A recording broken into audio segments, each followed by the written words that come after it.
हाँ मुग्धा जी, जिनवाणी विराजमान, जिनवाणी विराजमान। हाँ हाँ। चार्वादनय षट्द्रव्य गुण पर्याय और प्रमाण का, जड़ कर्म चेतन बंध का, अरु कर्म के अवसान का, कह कर स्वरूप यथार्थ जग का, जो किया उपकार है, इसके लिए जिनवाणी को वंदना शत बार है, वंदना शत बार। हाँ मंगलाचरण, मंगलाचरण बोलिए। हाँ। सिद्धादमना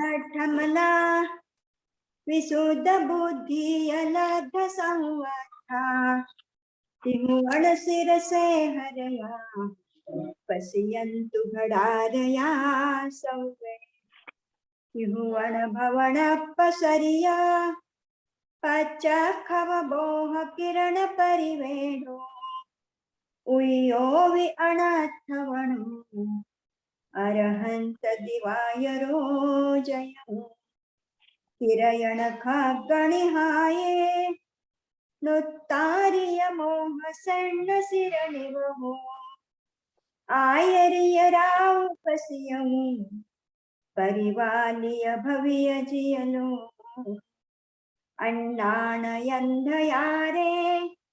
अणोर पारे भमंत भवियाण, उज्जो ओजे पश्यन्तु सया उवच्छाया, संधार्य शीलहरा, उत्तार्य चिरपमाद दुःशीलभरा, साहू जयन्तु संवे, शिव सुहपः सन्थिया मुनिकलिय भया, जय उदर सेणनाहो, जैन महाकम्म पयडि पाहुड सेनो, बुद्धि सिरेणु धरियो, समप्यो पुप्पयन्तस्व, नमो अरिहन्ताणं, नमो सिद्धाणं, नमो आयर्याणं, नमो उवज्झायाणं, नमो लोये सौवसाहुणम्। हाँ कमलेश जी, 16 कारण भावना की 4 लाइन बोलिए। 16 कारण भाई तीर्थंकर जय भाई, बोलिए कमलेश जी।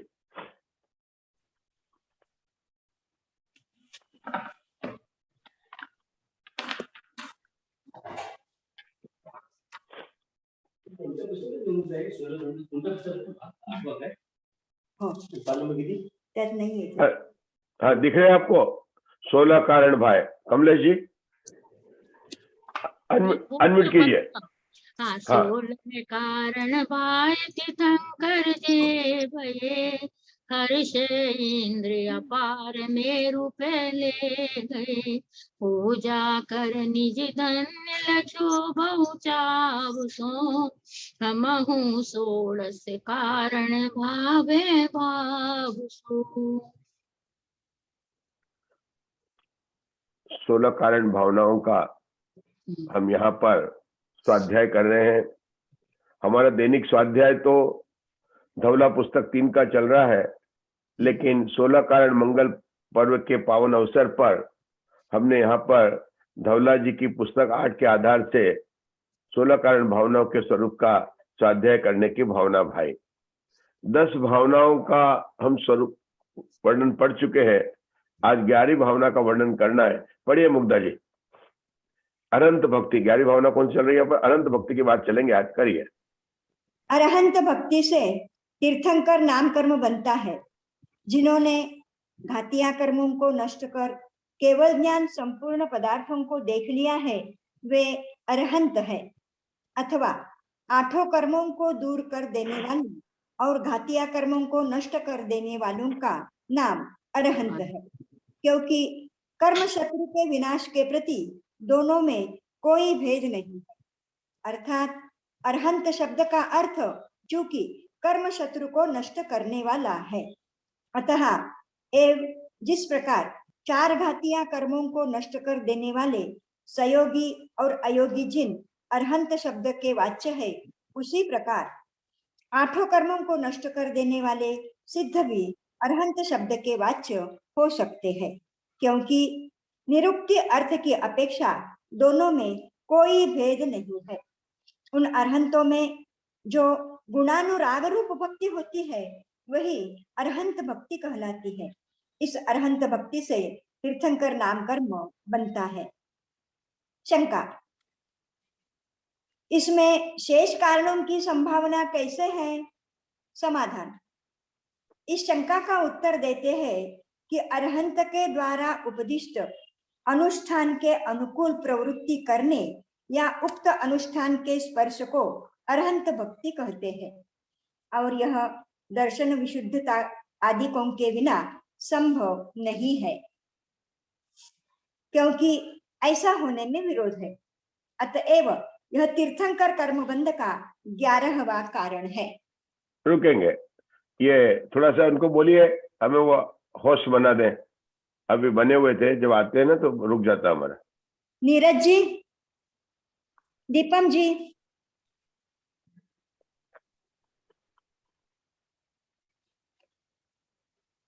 नीरज जी। हाँ, अब मिला है। हाँ,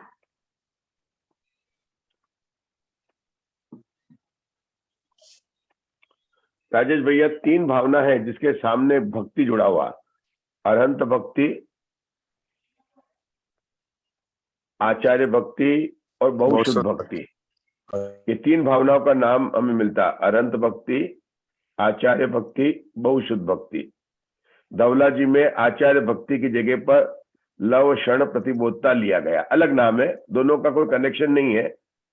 क्योंकि यहाँ पर आपने देखा होगा कि अभी जो मुग्धा जी ने अरहंत भक्ति का जो वीरसेन आचार्य की टीका लिखी, उसमें क्या बात बताई गई?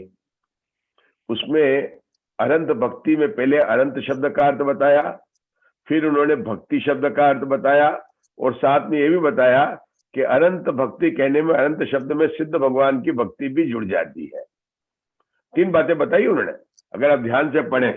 पहले तो उन्होंने बताया, अनंत शब्द का अर्थ बताया कि जिन्होंने 4 घातिया कर्मों का नाश कर दिया, मतलब अरि का अर्थ इन्होंने शत्रु लिया है, शत्रु की जगह कर्म लिया, जो अपन सामान्य लेते हैं मतलब वही लिया है, लेकिन साथ में ले लिया है कि अनंत भगवान कौन है कि जो 8 कर्मों का नाश करने वाले हैं।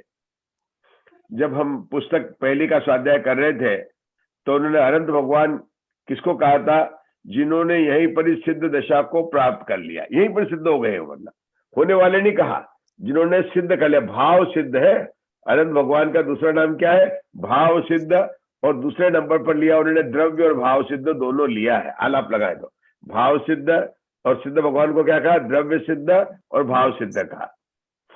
और भक्ति का अर्थ किया उन्होंने गुणानुवाद करना, मतलब अनंत भगवान के गुणों का वर्णन करना, वही वास्तव में भक्ति है। ऐसी अनंत भक्ति तीर्थंकर प्रकृति का कौन सा कारण है कि 11वां कारण है। और हम जानते हैं कि जिसको अनंत भक्ति होती है उसको जिन वचनों में शंका नहीं होती है, इसलिए उसको प्रवचन भक्ति तो होगी। जिसको अनंत भक्ति होगी, वास्तव में सच्ची की बात है भाई, यहाँ पर वो नकली अनंत भक्ति की नहीं है, दिखाने के लिए कि अपन आए और तो अपन करते हैं। वास्तव में हमारी भक्ति सही है या नहीं है, इसका मापदंड हमें स्वयं करना है। जब मंदिर में बहुत भीड़ हो, पूजा चल रही हो, और हम किस तरह से हाथ जोड़कर भगवान के सामने खड़े होते हैं और किस तरह से सिर झुकाते हैं, और एक दिन में कभी 12-1 बजे जाए और कोई नहीं हो, और मान लो लाइट भी नहीं हो उस दिन मंदिर में, उस दिन हम भगवान के दर्शन कैसे करते हैं, जल्दी जल्दी करते हैं कि नहीं करते, वो बात वास्तव में हमको स्वयं को देखने की है कि हमें कितनी अनंत भक्ति है या हमारा दिखावा है। अनंत भक्ति को यहाँ पर 16 कारण भावनाओं में 11वां कारण पहा। मुग्धा जी आगे का पढ़ेंगे 12वां कारण।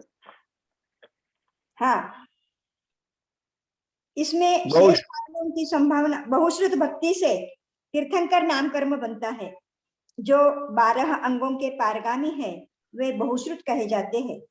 उनके द्वारा उपदिष्ट आगमार्थ के अनुकूल प्रवृत्ति करने या उक्त अनुष्ठान के स्पर्श करने को बहुश्रुत भक्ति कहते हैं। उससे भी तीर्थंकर नाम कर्म बनता है, क्योंकि यह भी दर्शन विशुद्धिता आदि शेष कारणों के बिना संभव नहीं है। यह तीर्थंकर नाम कर्म बंध का 12वां कारण है। हाँ, रुकेंगे। देखिए, बहुत सारे अश्रुत मतलब होते हैं शास्त्र। बहुत सारे शास्त्रों की भक्ति का अर्थ यहाँ पर ये नहीं लेकर बहुत शास्त्रों की भक्ति का अर्थ यहाँ पर उपाध्याय परमेष्टि किया है। बहुश्रुत भक्ति में बहुश्रुत का अर्थ उपाध्याय किया है। ये बात अपने को सोचने की है कि कैसे किया है। कि बहुश्रुत की भक्ति कब होती है? जब तो उसका स्वाध्याय करता है। ये हमारे लिए बहुत है कि आप षटखंडागम की जो शुद्ध पंचमी मनाते हैं, वो शुद्ध भक्ति कब होती है? जब आप साल भर षटखंडागम का स्वाध्याय करते हैं। और वो स्वाध्याय करने वाले जानने वाले कौन है? कि उपाध्याय परमेष्टि है। तो बहुशुद्ध भक्ति का अर्थ सामान्य से हर जगह जिनवाणी की भक्ति का लिया जाएगा, और वो सही भी है, कोई गलती नहीं है। कि बहु मतलब बहुत, शुद्ध मतलब जिसको जिनवाणी की बहुत भक्ति है, वह अर्थ हुआ बहुशुद्ध भक्ति। लेकिन आचार्य ने वह अर्थ ने लेकर कि जिनवाणी की भक्ति मतलब उसके आगे हाथ जोड़कर खड़े हो जाना, विराजमान, ये सब कार्य अच्छे हैं, अच्छे, इनको पाप कर्म नहीं कहा है।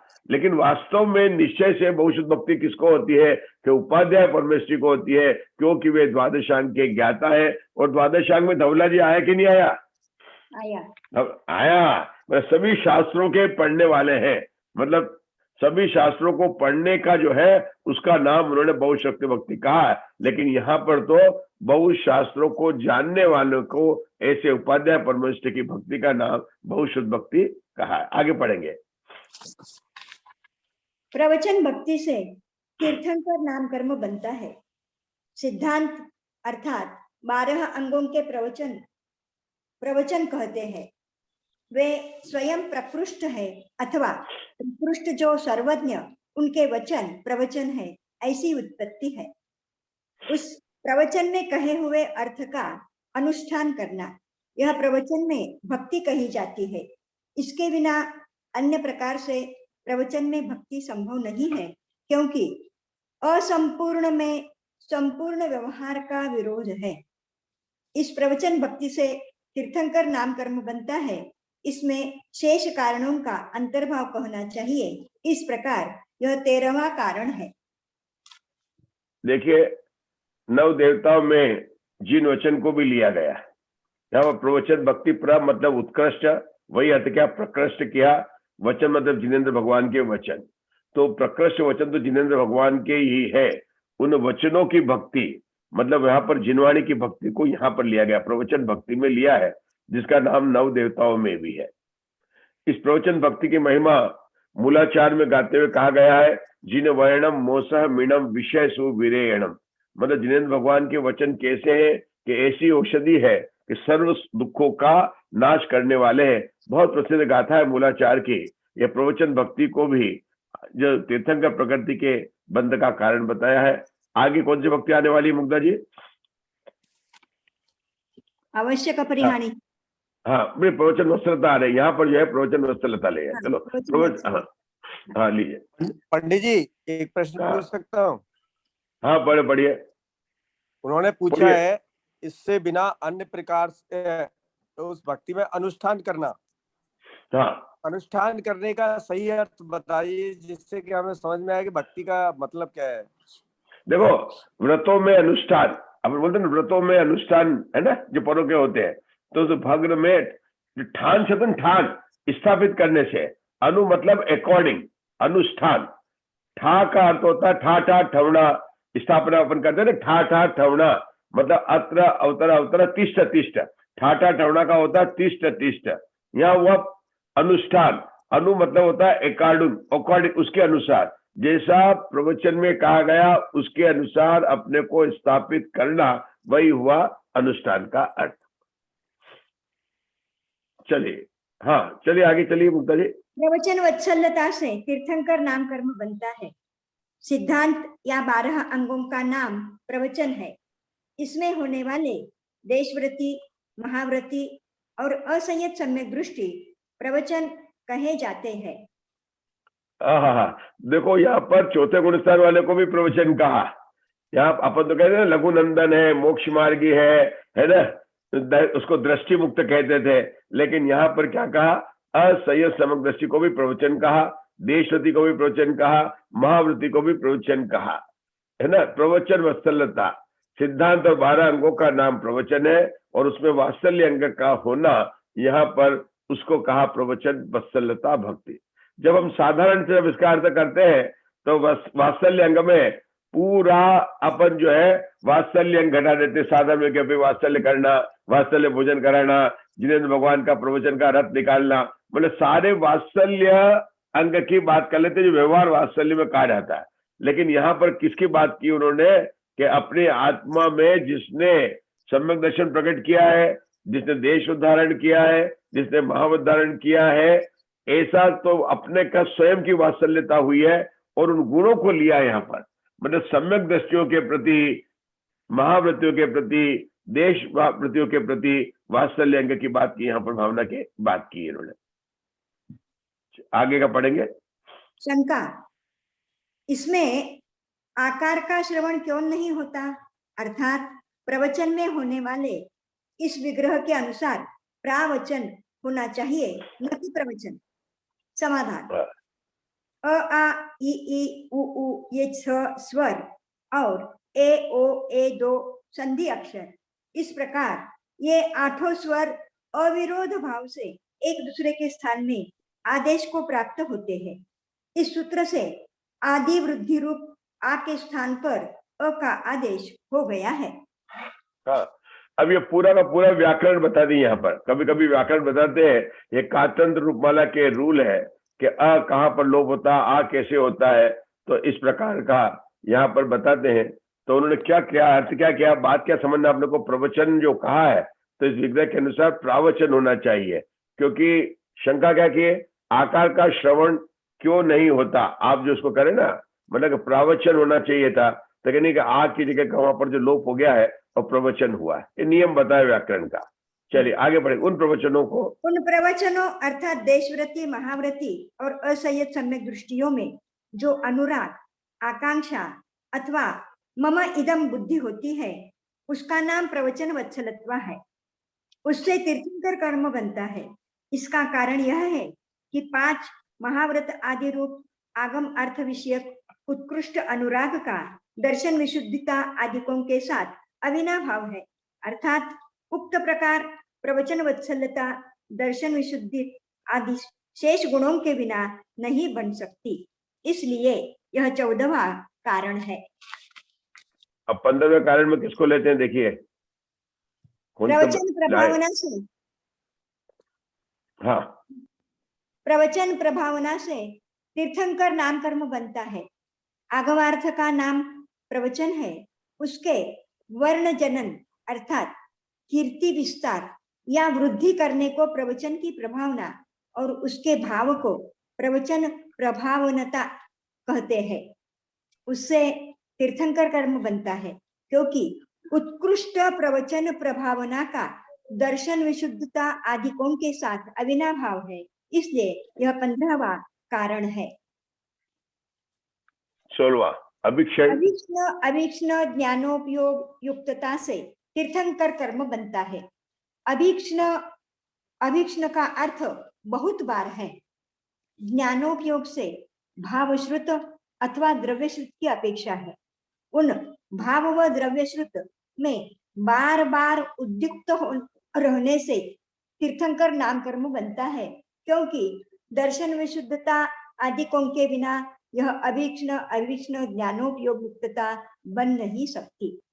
इन 16 कारणों से एक मिनट, 15 और 16 कारण को अपन ने साथ में लिया है। हाँ। कि 15 कारण में प्रवचन की प्रभावना का नाम लिया और उसके बाद में ज्ञानोपयोग युक्तता लिया। अभीक्षण ज्ञानोपयोग यहाँ पर 16वें नंबर पर लिया है। अन्य जगह पर प्रवचन वात्सल्य तो लास्ट में लेते हैं, प्रभावना वगैरह लास्ट में आते हैं, लेकिन यहाँ पर देखिए वात्सल्य, प्रभावना और अभीक्षण ज्ञानोपयोग हुआ है। इसका अर्थ क्या है कि प्रभावना करते रहो, वात्सल्य करते रहो, वो बात नहीं है। अभीक्षण ज्ञानोपयोग जरूरी है, क्योंकि बार बार, अभीक्षण का मतलब होता है बार बार, क्या है अभीक्षण ज्ञानोपयोग, अविक्षण ज्ञान का उपयोग होते रहना। दो अर्थ लेना है इसमें। अविक्षण ज्ञानोपयोग का मतलब वो निरंतर उसका तत्व अभ्यास, तत्व चिंतन रहता है, मतलब हमेशा स्वाध्याय चलता है। अब हमेशा स्वाध्याय का मतलब क्या है? स्वाध्याय के कई भेद बताए थे अपने, वासना, प्रश्ना, अनुप्रेक्षा है, आमना है। तो आमना ही चलती रहती है, दुकान पे बैठा कहीं भी जा रहा है, लेकिन आमना है, उसका तत्व चिंतन बराबर चलता रहता है। अविक्षण का मतलब होता है बार बार ज्ञानोपयोग। और निश्चय से ले तो अविक्षण ज्ञानोपयोग का क्या लेना है? ज्ञानोपयोग का यहाँ पर ज्ञान का मतलब लेना भेद ज्ञान, मतलब उसका निरंतर भेद ज्ञान की भावना भाने में उसका उपयोग लगा रहना, यही वास्तव में हुआ अविक्षण ज्ञानोपयोग। अर्थात वह निरंतर भेद ज्ञान की भावना को भाता रहता है। बात चल रही थी दर्शन विशुद्धि की। इसके पहले प्रवचन वत्सलता आदि की बात आई, प्रभावना की बात आई, लेकिन उसके बाद में अंदर में उस जीव के जिसके तीर्थंकर प्रकृति बन रही है, उसके क्या हो रहा है कि निरंतर भेद ज्ञान की भावना भान है। क्षणलाभ प्रतिबोधता में क्या लिया था कि जो दर्शन विशुद्धि हुई है वह प्रतिक्षण बढ़ रही है। वहां पर बात किसकी थी? श्रद्धा गुण की अपेक्षा से बात थी। यहाँ पर उपयोग की अपेक्षा से बात है कि देखिए भाई, श्रद्धा गुण की निर्मलता मतलब उसको जो है उपयोगात्मक लब्धि तो चौथे गुण स्थान वाले को हमेशा ही रहती है। अब यहाँ पर अंत में जो बताया उन्होंने अविक्षण ज्ञानोपयोग में कि वह निरंतर भेद ज्ञान की ही भावनाओं में उसकी वृद्धि होती रहती, बार बार बार बार बार उपयोग लगा रहता है। ये सारे जिनको होता है, देखो एक तो होता है शास्त्र का नियम। शास्त्र का नियम क्या है कि चौथे गुण स्थान वाले को 6 महीने के अंदर अंदर आत्मानुभूति हो जाती है। फिर 15 दिन वाला आया, फिर हुआ छठे सातवें गुण को हर अंतर्मुहूर्त में वे अपनी आत्मा में आते, बाहर जाते, शुभ उपयोग शुद्ध उपयोग होता रहता। लेकिन यहाँ पर बताते हैं उससे अधिक। अब अंतर्मुहूर्त में क्या करेंगे कि अंतर्मुहूर्त के भी कई भेद होते हैं, तो जिसके दर्शन विशुद्धि बनती है और अगर वो मुनिराज है तो उसके बार बार बार बार बार बार होते हैं।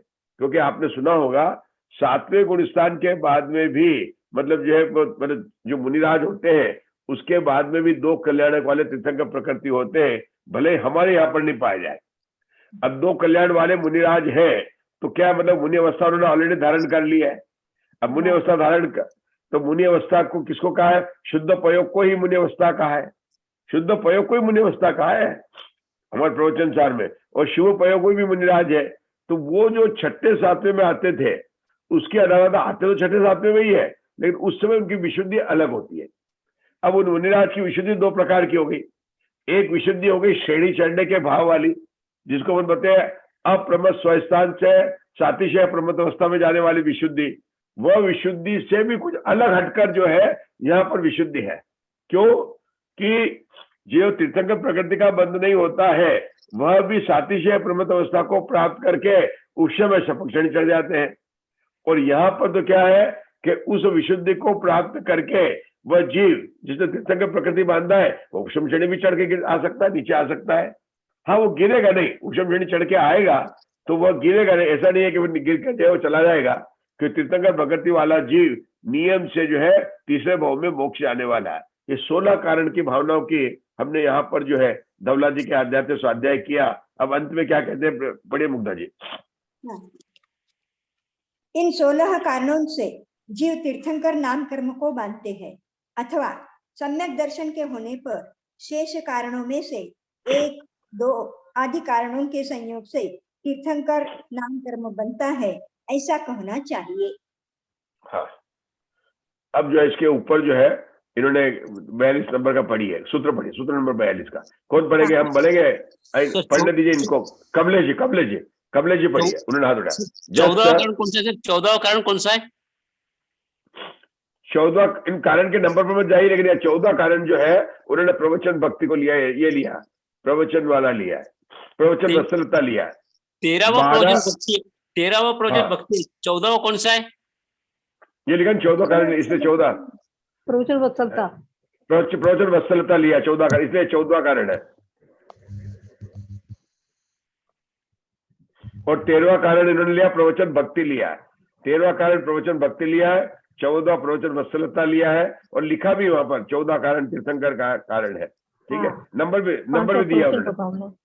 15वां प्रवचन पर भावना। हाँ, चलिए 42 सूत्र पढ़ते हैं। जिन जीवों के, हिंदी वाले पंडित जी सूत्र पढ़िए। हाँ सूत्र पढ़िए। सूत्र वाला आया नहीं अभी। हाँ, जैसैणम तिथ्यरण मगोद कम्मस्य उदयेन सदेवासुरमानुषस्य लोगस्य अचिणिजा पूजणिजा वंदणिजा नमस्सणिजा। ये शब्द क्या है पंडित साहब? नेदारा, नेदार, हाँ। नेदारा धम्म तिथ्यारा जिणा केवलो भवन्ति। देखिए, ये सूत्र वगन तीर्थंकर भगवान की पूजा अतिशय को बता रहा है। यहाँ पर जो नेदारा शब्द है उसका अर्थ होता है नेतारम, मोक्ष मार्ग से नेतारम, भेतारम कर्म भूव्रताम, ज्ञातारम विश्व तत्वानाम, बंदे तदगुण लब्धि है। यहाँ पर जो नेतारम शब्द है और पूजा अतिशय है उसको लेकर 42वां सूत्र आया है। यहाँ पर कर्म भूव्रताम की बात नहीं की गई है। इन्होंने कहा तीर्थंकर नाम गोद कर्म का जिसको उदय है, क्योंकि तीर्थंकर नाम गोत्र कर्म की बात चल रही है। तीर्थयर नाम गोद कम्मस उदयेण, इसके उदय से क्या होता है? स मतलब सहित, देव, देव और असुर। असुर मतलब भवनवासी देवों को ले लिया और देव मतलब कल्पवासी को दे लिया, मतलब भवनत्री को भी ले लिया, कल्पवासी को भी ले लिया और मनुष्य को ले लिया है। लोगस अच्छ निजा, पुच्छ निजा, वंद निजा, नमस्कार निजा, नेदारा धम्म तित्तेरा जिणा केवली होती है। मतलब कौन जो है, कौन जिनेन्द्र भगवान केवली तीर्थंकर होते हैं जिनकी ये पूजा अतिशय बताया कि देव असुर मनुष्यों से जो अर्चना की जाती है, जिनकी पूजा की जाती है, वंदना की जाती है, नमस्कार होते हैं और जो नेता है धर्म मार्ग का उपदेश देते हैं वे ही जिनेन्द्र भगवान। ये किसका कार्य बताया? ये तीर्थंकर प्रकृति का कार्य बताया। हाँ पढ़िए, पढ़िए कमलेश जी। जिन जीवों के तीर्थंकर नाम गोत्र कर्म का उदय होता है वे उसके उदय से देव असुर और मनुष्य लोक में अर्चनीय, पूजनीय, वंदनीय, नमस्कारणीय, नेता और धर्म तीर्थ के कर्ता जिन व केवली होते हैं। अर्थ हो गया। हाँ, अब आचार्य जो है ना एक एक के बताएंगे। अर्चना किसे कहते हैं, पूजा किसे कहते हैं, वंदनी किसे कहते हैं, नमस्कार किसे कहते हैं, नेता कौन होता है, ये इन सबकी परिभाषा टीका के अंदर बताएंगे जो मधु जी ग्वालियर वाले पढ़ने जा रहे हैं। पढ़िए मधु जी ग्वालियर सूत्र में। हाँ मधु जी ग्वालियर सूत्र में।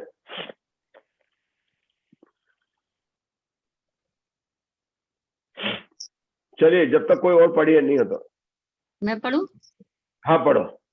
सूत्र में तीर्थंकर नाम कर्म का, तीर्थंकर नाम गोत्र कर्म का यहाँ उदय और उससे इन दो पदों का अध्याहार करना चाहिए। अध्याहार मतलब जोड़ना, जोड़ना उनको दोनों को, मतलब तीर्थंकर नाम गोत्र कर्म लिखा है लेकिन तीर्थंकर नाम गोत्र कर्म तो अभी भी राजा श्रेणी को है, लेकिन अभी देव वंदना नहीं कर रहे, तो उसका उदय भी होना चाहिए और उसका वो होनी भी चाहिए, मतलब वो होना चाहिए, वो सत्ता में भी होनी चाहिए और उदय होना चाहिए, दोनों बात है। और ये केवल बंद की बात नहीं, मतलब सत्य की और उदय की बात है। इन दो पदों का अध्ययन करना चाहिए, मतलब उनको लगा लेना चाहिए, अन्यथा अर्थ की उपलब्धि नहीं होगी। क्यों नहीं होगी? उपलब्धि नहीं होगी। हाँ क्या चीज? अन्यथा अर्थ की उपलब्धि नहीं होगी। हाँ मतलब नहीं तो फिर अपन ये अर्थ की उपलब्धि क्या थी यहाँ पर कि देवता उनकी पूजा कर दे, तभी देवता राजा श्रेणी जो नारकी है या जो वहां पर भी उनकी पूजा नहीं करते, क्योंकि देवताओं में भी कई देव ऐसे हैं जो तीर्थंकर प्रकृति को मान रहे हैं, लेकिन देव को उनको पता भी होता है।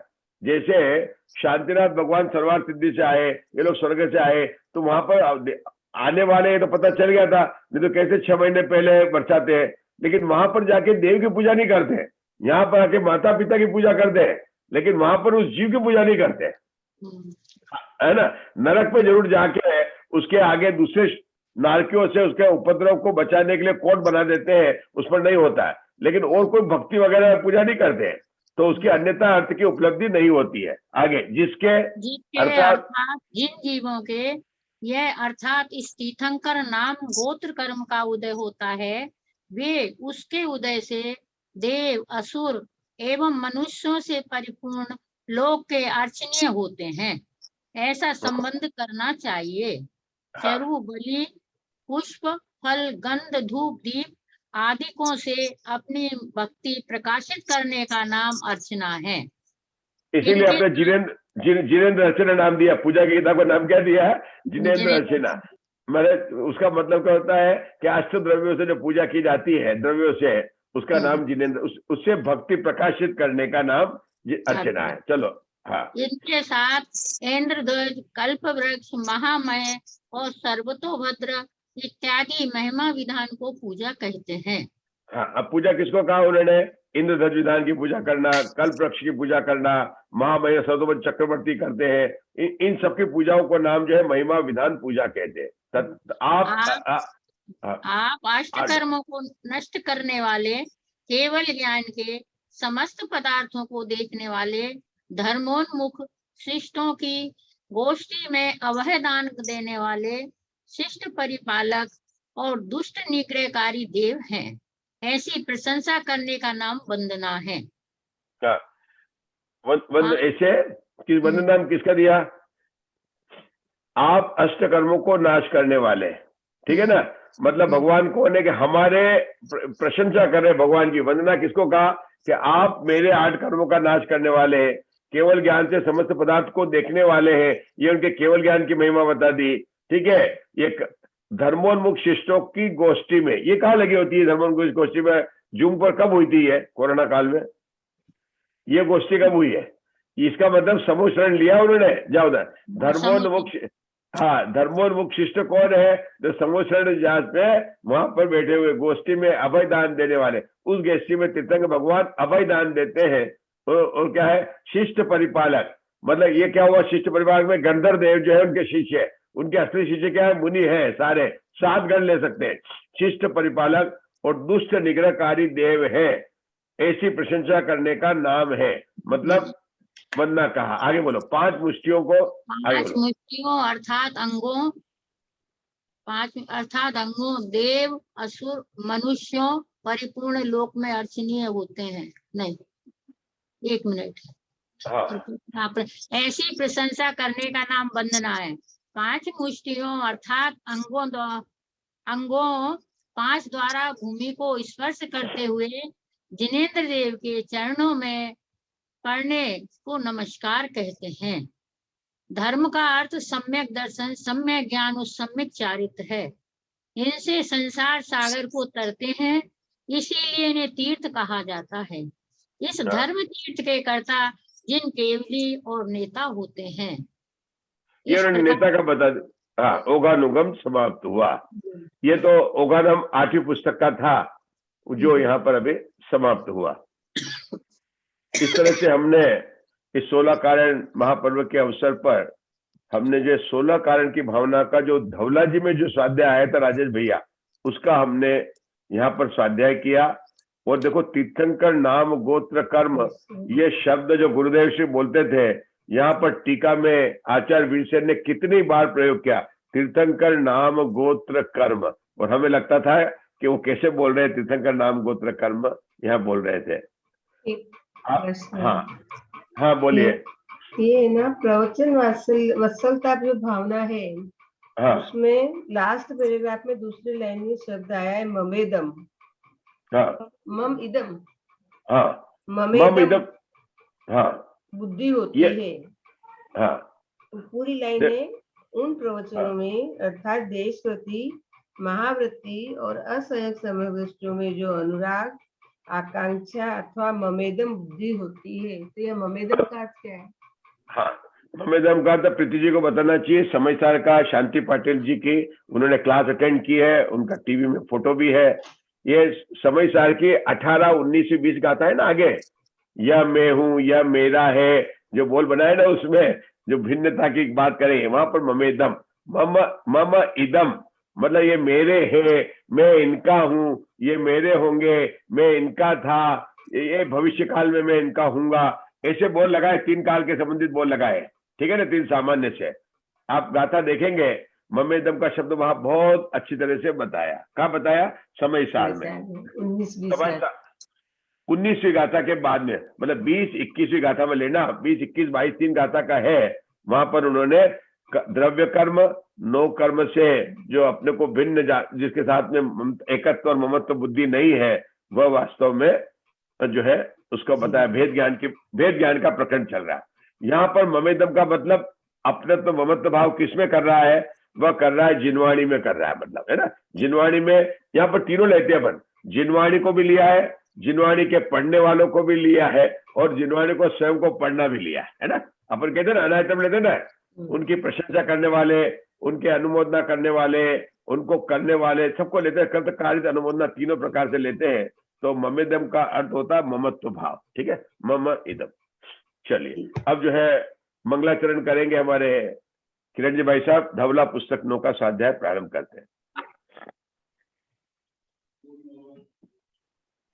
ओम नमः सिद्धेभ्य, ओम नमः सिद्धेभ्य। केवल नानुज्जोय छद्दव मनींजिजयं पवाई नमिउन जिनं बनीमो दौवनि ओगम गणीयसारम दौवनि ओगम गणीयसारम। नमो अर्यंताणम, नमो सिद्धाणम, नमो ऐर्याणम, नमो कुशायणम, नमो लोहे सौसावरणम। 14 मार्गणाओं में चौथी मार्गणा का नाम है योग मार्गणा। सामान्य से योग के 3 भेद किए जाते हैं, मन, वचन और काय। लेकिन मार्गणा का हम जीवों का अन्वेषण करते हैं, जीवों की खोज करते हैं। ये तो वास्तव में जेन गूगल सर्च इंजन है, जो कि 14 एट्रीब्यूट, 14 प्रकार से जीवों की खोज की जा रही है।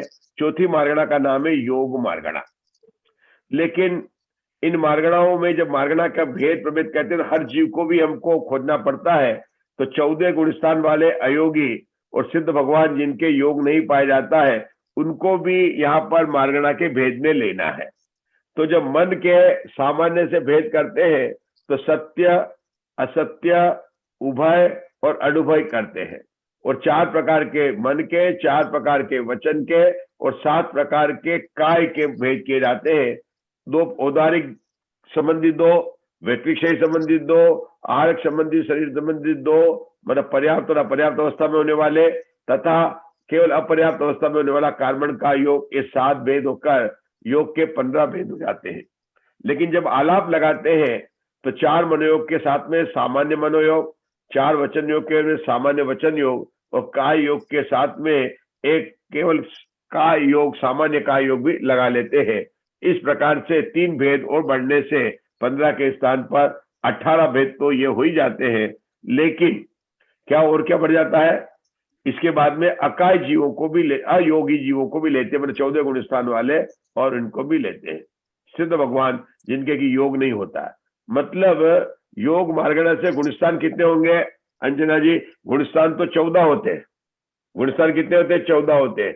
15 क्यों नहीं होते कि भगवान ने बताए 14 ही होते हैं। लेकिन अगर हम योग मार्गणा की अपेक्षा से बात करें तो गुण स्थान कितने होंगे? 13 होंगे। सामान्य से बात करें तो 14 होंगे। योग मार्गणा के वजह से गुण स्थान 13 क्यों होते हैं? क्योंकि हमारा क्राइटेरिया है योग, और 14 गुण स्थान में योग नहीं पाया जाता है, तो उसको योग मार्गणा के अंदर गुण स्थान की लिस्ट में नहीं रखा गया। ये यहाँ पर बात है। अब हमारी योग मार्गणा के अंदर अभी पहले मनोयोग की बात हुई, फिर वचन योग की बात हुई,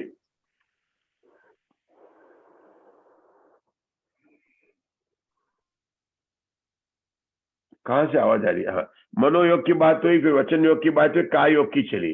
काय योग में उन्होंने सामान्य की बात की, औदारिक काय योग की बात हो गई, औदारिक मिश्र काय योग की बात हो गई है। अब अपनी बात करनी कौन से बचे? वैक्रिक काय योग, आहारक काय योग और आहारक मिश्र काय योग और कार्बन काय योग। 5 की बात करनी। किसकी करनी है? वैक्रिक काय योग, वैक्रिक मिश्र काय योग, आहारक काय योग और आहारक का योग और कार्बन का। ये 5 योग की बात को सूत्र जो है यहाँ पर आएंगे, और योग मार्गणा में, मतलब योग मार्गणा के इन 5 प्रभेदों में जीवों की संख्या का ज्ञान कराएंगे।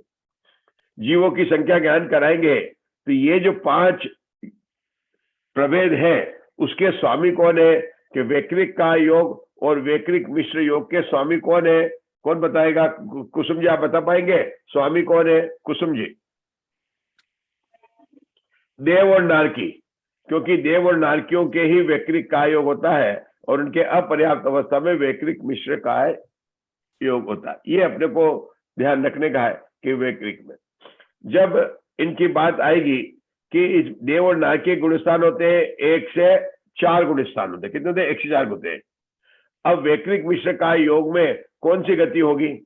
अगर चौथा गुण स्थान है तो, या कोई भी गुण स्थान है, वैक्रिक मिश्र काय योग में कितने गुण स्थान होंगे? वैक्रिक मिश्र काय योग पर्याप्त है कि अपर्याप्त है? कि अपर्याप्त अवस्था है। अपर्याप्त अवस्था में हम सामान्य से 3 गुण स्थान लेते हैं, पहला गुण स्थान, दूसरा गुण स्थान और चौथा गुण स्थान। अभी हम तो वैक्रिक मिश्र काय योग में कितने गुण स्थान होंगे? 3 गुण स्थान, पहला गुण स्थान, दूसरा गुण स्थान और चौथा गुण स्थान। अब वैक्रिक मिश्र काय योग में कितनी गति होगी? 2 गति होंगी। नहीं होगी, 2 नहीं होगी। वैक्रिक मिश्र काय योग एक ही गति होगी। साधन वालों को नरक गति नहीं होती। तो वो तो गुण स्थान की बात कर रहे, लेकिन हमने तो गति पूछा। हाँ, तो एक ही गति होगी, देव गति। तो वैक्रिक मिश्र काय योग में जो मिथ्यादर्शी नारकी जा रहा है उसके अपर्याप्त अवस्था में कौन सा योग होगा? वैक्रिक मिश्र ही होगा। वैक्रिक मिश्र ही होगा। तो जो उत्तर दिया था सही था, जो उषा जी ने उत्तर दिया था कि वैक्रिक मिश्र काय योग में नरक गति और देव गति दोनों होगी, वो सही है। हाँ, अगर दृष्टि को नहीं होगा है, होगी ना, सम्यक दृष्टि को भी होगा। सम्यक दृष्टि को होगी ना, पहले राजा नरक श्रेणी को हाँ, जाएगा, सम्यक दृष्टि को भी होगा। दृष्टि को भी होगा। तो वैक्रिक मिश्र काय योग में क्या नहीं होगा कि तीसरा गुण स्थान नहीं होगा। हाँ, तीसरा नहीं होगा और नरक में दूसरा तीसरा नहीं होगा। नरक में दूसरा नहीं होगा, दूसरा भी नहीं होगा, तीसरा भी नहीं होगा, दोनों नहीं होगा। हाँ, दोनों नहीं। तो ये बात अपने को ध्यान रखनी है कि जब वैक्रिक मिश्र काय योग क्या है तो गति कितनी होगी, वहां पर जो गुणस्थान कितने होंगे, है ना, कौन से नहीं होंगे, इन सब की बात बताएंगे कि पर्याप्त अवस्था। मतलब ये जो दूसरे पुस्तक का जो स्वाध्याय है ये बिल्कुल फंडामेंटल है। जो सत्प्रगुण हमने पढ़ा है, जो 20 प्रगुणा का जो है ना, जो सबसे पहले इन्होंने कहा था कि इन्होंने वीरसेन आचार्य ने अपनी जो दूसरी पुस्तक लिखी है, दूसरी पुस्तक में एक भी सूत्र नहीं था, सारे सूत्र वीरसेन आचार्य की टीका है। वीरसेन आचार्य के बाद में सब लिखा गया, कर्मकांड, जीव कांड वगैरह सब बाद में। वीरसेन आचार्य नेमिचंद सिद्धांत चक्रवर्ती से पहले हुए हैं। वीरसेन आचार्य सीनियर है, उसके बाद में नेमिचंद सिद्धांत द्रव्य संग्रह भी बाद में लिखा गया। मतलब गोमट साहब पहले लिखा गया, द्रव्य संग्रह बाद में लिखा गया, उससे बाद में लिखा है। द्रव्य संग्रह 11वीं शताब्दी में लिखा गया है, ये 10वीं शताब्दी में लिखा गया है, और ये 6वीं 8वीं शताब्दी की बात है। कौन से? वीरसेन आचार्य की। मतलब अंतर है, बहुत पहले लिखा गया है। तो यहाँ पर हमारी अब जो बात चल रही थी वैक्रिक मिश्र काय योग की बात चलेगी, अपन उसका स्वाध्याय करते हैं।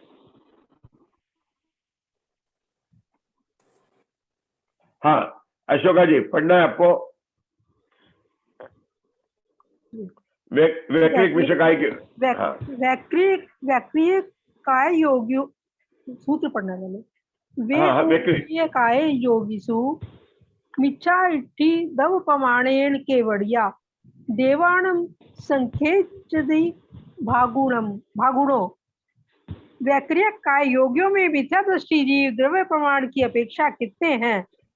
देवों के संख्या से भाग कम हैं। हाँ, क्यों कम, क्यों कहा है कम? इसलिए कहा है कि हम वैक्रिक काय योग की बात कर रहे हैं, ठीक है ना। वैक्रिक काय योग में मिथ्या दृष्टि जीव है, तो केवल मिथ्या दृष्टि जीव नहीं है, अन्य गुणस्थान के जीव भी है, तो उसके देवों को संख्या से भाग कम का। यहाँ वैक्रिक काय योग है, वैक्रिक काय योगी कहने पर अगर यहाँ पर वैक्रिक मिश्र काय योगी को छोड़ा एक बात, ठीक है ना, बाकी की तो बात ही नहीं कर रहे हैं। दूसरा क्या है कि जब उनके वैक्रिक काय योग होगा तो वो पर्याप्त अवस्था में होगा, और जिनके पर्याप्त अवस्था में वैक्रिक काय योग है तो ऐसा नहीं कि हमेशा वैक्रिक काय योग चलता रहेगा, उनके मनोयोग भी होगा और वचन योग भी होगा, क्योंकि देव और नारकी के होता है। देव और नारकी संगी होते हैं, और संगियों के योग जो है ना, भले आप उनको वैक्रिक शरीर वाले ही कहेंगे, नहीं बदलेगा, लेकिन योग तो परिवर्तन होता ही रहेगा, क्योंकि वैक्रिक काय योग भी काय योग का ही एक भाग है, एक भेद है।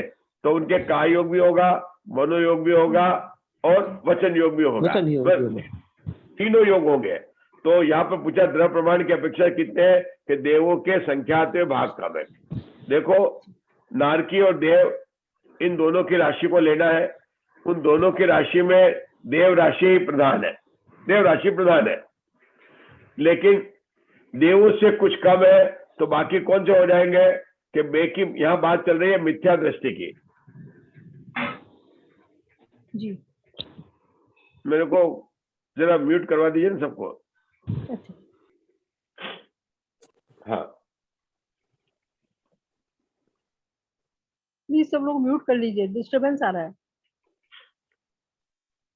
अपने मतलब थोड़ा ज्यादा हो जाता है म्यूट ना, आपने कोई दिक्कत होती मधु जी है। आप भी कर लीजिए, डिस्टरबेंस आ रहा है। मधु जी प्लीज आप भी कर लीजिए। मुग्धा जी आप भी कर लीजिए, पहले मुग्धा जी का भी आ रहा था डिस्टरबेंस। इसमें सबको डिस्टरबेंस होता है ना। केवल हमारे अभी पढ़ रहे हैं, अशोका जी पढ़ रहे हैं, तो आपको पढ़ने दीजिए उनको, है ना, और वो खुले, अच्छा रहेगा। मतलब आपने मेरा तो बंद है। ठीक ठीक है, बहुत बहुत अच्छा है। मतलब जिसका बंद है उसके लिए बहुत बहुत अनुमोदना, जिसका नहीं है वो कर लीजिए ना। इस सूत्र का अर्थ कहते हैं अपनी अपनी राशि के संख्यात्मक भाग से न्यून देवों की जो राशि है उतना वैक्रियक काय योगी मिथ्या दृष्टियों का प्रमाण है, क्योंकि देव और नारकियों की राशि को एकत्रित करके मनोयोग, वचन योग और काय योग के काल के जोड़ से खंडित करके जो लब्ध आवे उसकी 3 प्रति राशियां करके अपने अपने काल से गुणित करने पर अपनी अपनी राशियों का प्रमाण होता है। अपन ने सरलता से क्या किया था, अपन ने काल को माना था, तब ने मनोयोग का काल 1 अंतर्मुख मान लिया था, वचन योग का 2 मान लिया था, और 4 अंतर्मुख का दुगना काय योग का मान लिया था, 7 मान लिया था, और 7000 जीव मान लिए थे। तो काल का कितना होगा, पहले 7000 को 7 से भाग देंगे। 7000 अपन ने मान ली थी, पूरी मिथ्या दृष्टि के प्रमाण मान लिया था, तो 7 से भाग देंगे तो 1000 आया। अब क्या होगा कि 1000 जो मनोयोगी हो जाएंगे, 2 से गुणा 2000 जो है वचन योगी हो जाएंगे, और 4000 जो है हमारे काय योगी हो जाएंगे। ये मिथ्या दृष्टि राशियों का अपनी अपनी राशियों का प्रमाण होता है। चूंकि मनोयोगी जीव राशि और वचन योगी जीव राशि देवों के संख्यात्मक भाग है, इसलिए वैक्रियक काय योगी मिथ्या दृष्टि राशि का प्रमाण संख्यात्मक भाग कम देव राशि के समान होता है। हाँ। तो यहाँ पर अवहार काल कथन करते हैं।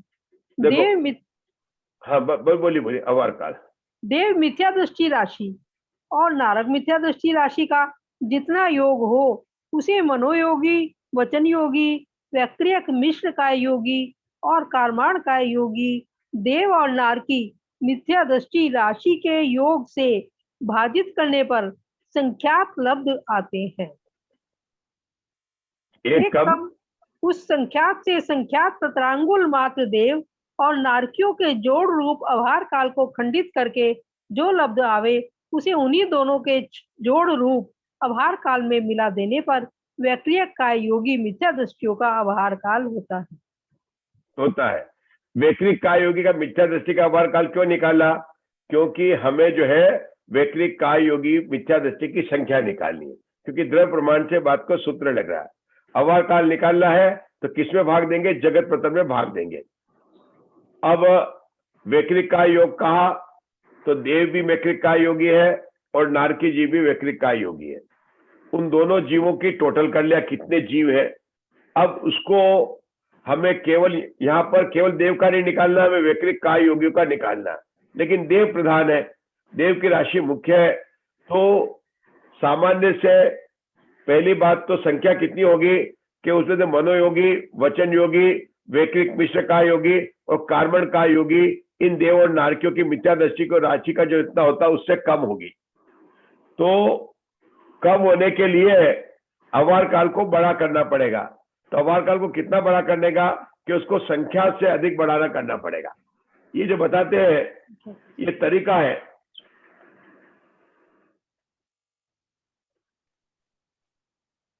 ये जो बताते हैं ना कि अवहार काल को ये गणित बताते हैं, करना क्या है कि अवहार काल को बड़ा करना पड़ेगा। क्यों? कि वैक्रिक काय योगी की संख्या कम है, तो अवार काल बढ़ता, जो द्रव्य है उसको संख्यात्मक भाग बढ़ाना है।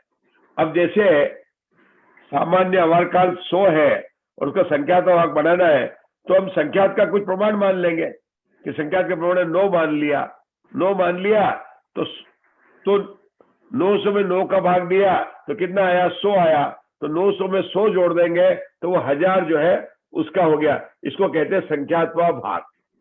ये अपन ने सीधी संख्या मान ली, क्या मान ली, 900 मान ली, 9 संख्यात मान लिया, ये संख्यात, ये सीधी मानी है। वहां पर क्या होता है, आवली का संख्यात्मक भाग है तो उसकी गणित को उसी हिसाब से करना। लेकिन करना क्या है, संख्यात्मक भाग 900 अगर काल का है, सामान्य काल, और 9 संख्यात भाग है, तो 900 के 9 का भाग देंगे तो 100 होगा। अब किससे भाग देंगे, 900 का 100 और जोड़ देंगे तो ये हो गया संख्यात्मक भाग अधिक, तो 1000 हो जाएगा। अधिक अवार काल है तो उसको बढ़ गया। मतलब सामान्य अवार काल से संख्यात्मक भाग अधिक अवार काल निकालना है और वही उसका अवार काल हो जाएगा। अधिक क्यों निकाला कि उसने मनोयोगी, वचन योगी, कार्मण मिश्र का योगी और वैकृत मिश्र का योगी जीवों की संख्या को निकालना।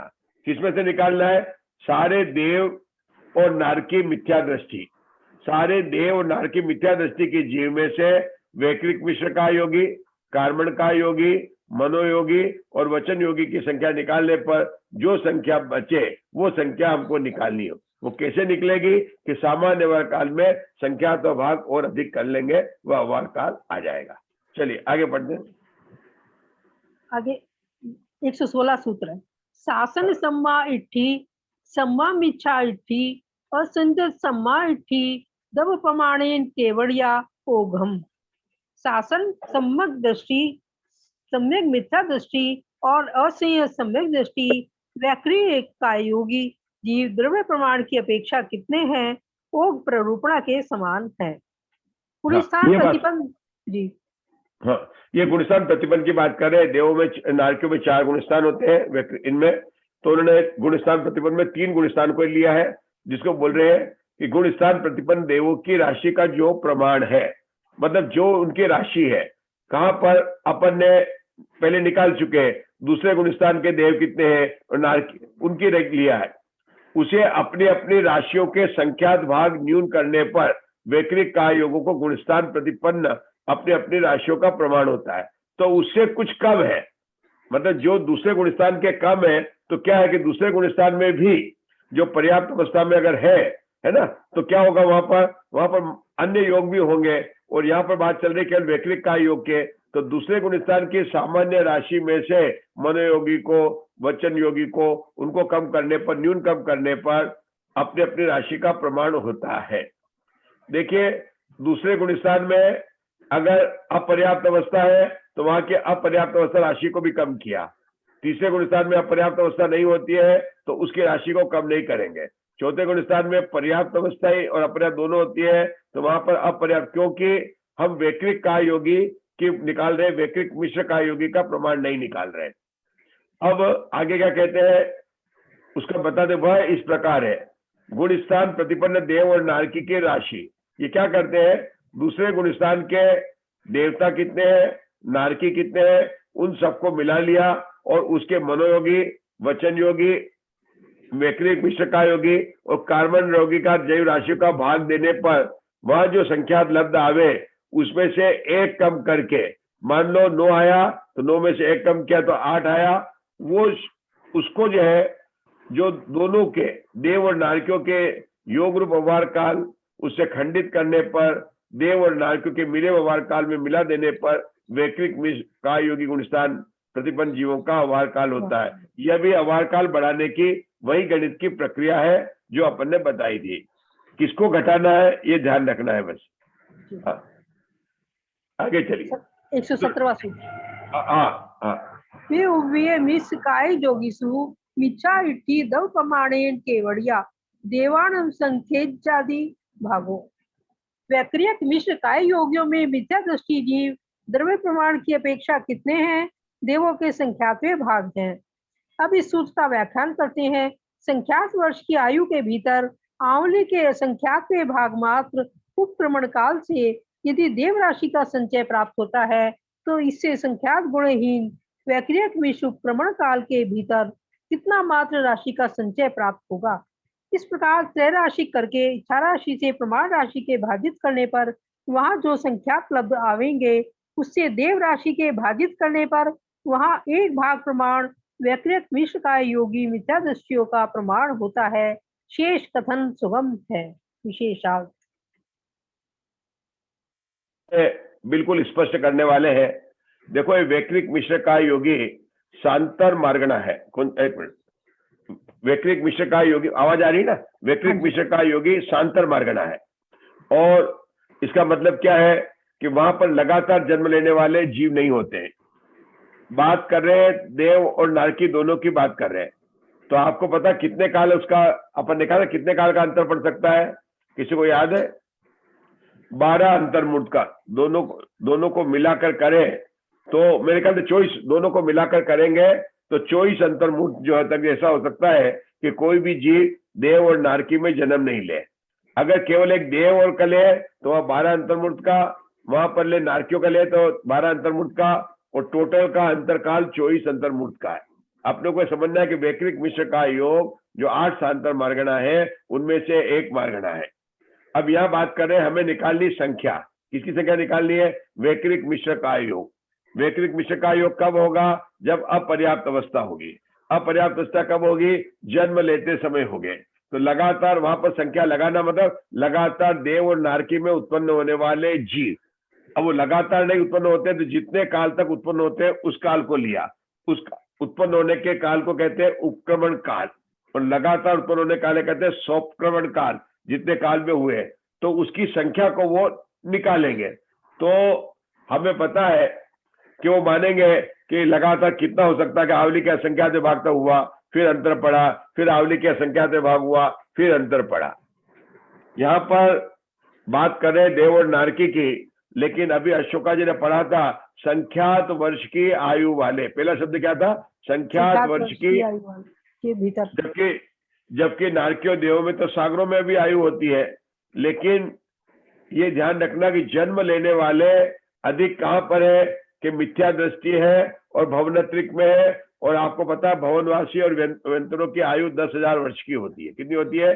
10,000 वर्ष की होती है। अधिकतर देवों की आयु किसकी होती है? संख्यात वर्षों की होती है औसतन में। ये बात कल भी आई थी कि मतलब 33 सागर की आयु होती है, नारकियों में भी होती है, देव में भी होती है। लेकिन अगर अपन उसकी औसत आयु लगाएंगे तो संख्यात वर्षीय आएंगे, और चूंकि वो है ज्यादा उत्पन्न वही होते हैं, वही मरते हैं।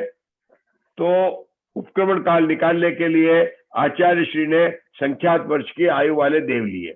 और उसमें क्या लिया? मान लो संख्यात वर्ष की आयु 10,000 ही ले लेते ना बंदो। आप लोग सीधा करना, समझ में आ जाए। आप 15 ले लो, कुछ भी ले लो, तो आपने मान लो 15,000 वर्ष ले लिए। तो 15,000 वर्ष लिखा और उसमें लिखा आवली का संख्यात भाग, फिर 24 मुद का अंतर्मुद, फिर आवली का संख्यात भाग, फिर 24 अंतर्मुद का अंतर्मुद, फिर आवली का संख्यात भाग, फिर अंतर्मुद। तो जितने आवली के असंख्यात भाग में जीव उत्पन्न हुए उन सबका जोड़ निकालने का विधान बता रहे। तो वो कैसे निकालेंगे? अपन कहते हैं ना 6 महीने 8 समय में 608 जीव जाते हैं, तो कितने जीव जाएंगे? इसको त्रैराशिक कहते हैं। तो यहाँ पर क्या करेंगे कि आवली के असंख्यात भाग में मतलब 24 अंतर्मुहूर्त के अंतर पड़ने पर इतने पड़ते हैं। तो कितने अंतर पड़े? तो 24 अंतर्मुहूर्त का एक अंतरकाल हुआ।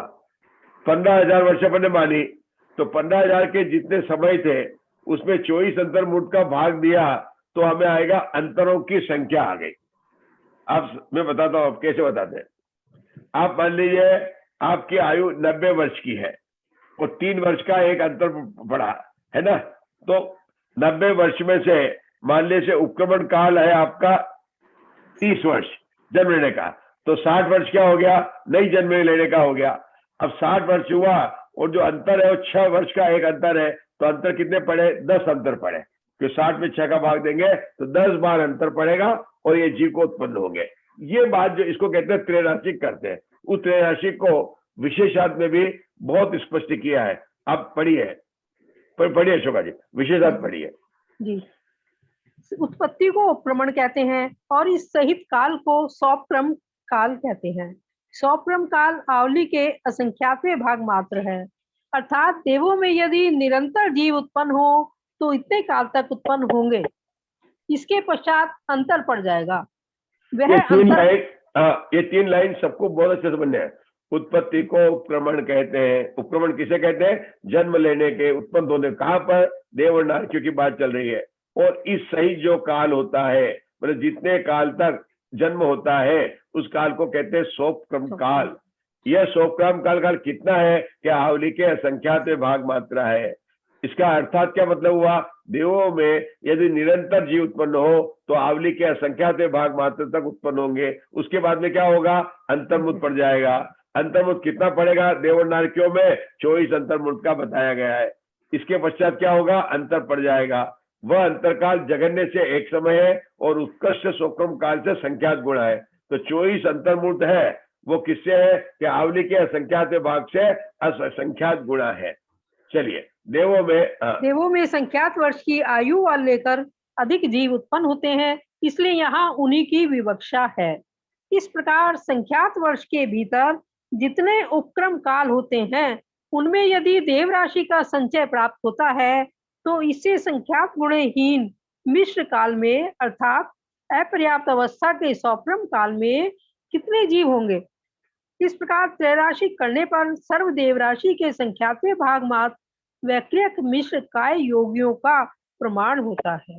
यहाँ असंख्यात वर्ष की आयु वाले देवों और नारकियों की अपेक्षा वैक्रियक मिश्र काय योगियों के प्रमाण के नहीं लाने का कारण यह है कि उनका अनुक्रम काल अधिक होने से उनमें वैक्रियक मिश्र काय योगियों का प्रमाण अल्प होगा, इसलिए उनकी यहाँ विवक्षा नहीं की है। हाँ, तो हमें तो निकालना वैक्रिक मिश्र काय योग, और वैक्रिक मिश्र काय में अगर मैं असंख्यात वर्ष की आयु ले तो वहां पर अंतर ज्यादा हो जाएगा। मतलब हमने सामान्य से अंतर का 24 अंतर्मुद का, वो देव और नारकी का। केवल सामान्य से देव का कहे तो 12 अंतर्मुद, लेकिन ये सामान्य से कह रहे हैं। अगर सर्वार्थ सिद्धि में ये नवे ग्रविक से ऊपर जाएंगे तो बहुत कम मुनि, बहुत कम देव उत्पन्न होंगे। यह बताया था कि नवे ग्रविक में कौन उत्पन्न होगा? द्रव्यलिंगी मुनिराज उत्पन्न होंगे। तो द्रव्यलिंग को धारण करने वाले कितने हैं? पहले तो मनुष्य संख्यात है और फिर द्रव्यलिंग को धारण करने वाले कितने हैं? लेकिन अगर भवनवासी और व्यंतरों में होंगे तो कौन ज्यादा उत्पन्न होंगे? भवनवासी और व्यंतर देवों में कौन सी गति के जीव ज्यादा उत्पन्न होंगे? देवों में कौन सी गति के जीव जाएंगे? तिरंज गति के जाएंगे। हाँ, तिरंज से जाएंगे। मनुष्य तो संख्यात ही है।